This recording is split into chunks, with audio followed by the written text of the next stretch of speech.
লক্ষ্য করে দেখবে স্বামী স্ত্রীর মধ্যে যখন তুমুল ঝগড়া অশান্তি হয় তখন কিন্তু বাড়ির বউটাকেই সবাই মিলে বোঝায়। বাড়ির বউটাকে সবাই এটাই বলে, স্বামীর সঙ্গে ঝগড়া অশান্তি হয়েছে মানে স্বামীর ঘর ছেড়ে যেন বেরিয়ে যাস না।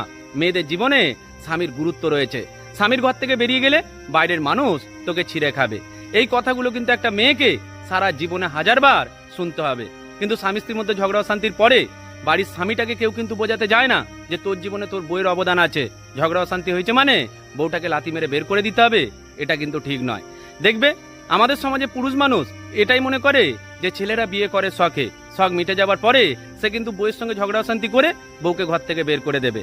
আর একটা মেয়ে যাতে এই ঝগড়া অশান্তির শিকার হয়ে ঘর থেকে বেরিয়ে যেতে না পারে সেই জন্য মেয়েটাকে সারা জীবন ধরে শুনতে হবে মেয়েদের জীবনে স্বামীর গুরুত্ব আছে। মনে রাখবে, মেয়েদের জীবনে স্বামীর গুরুত্ব থাকে, তবে স্বামী যদি অপদার্থ হয়ে থাকে তাহলে একটা মেয়ে সন্তানের মুখের দিকে তাকিয়ে স্বামীর ঘর পরিবর্তন করলে মেয়েটার কোনো অপরাধ হবে না।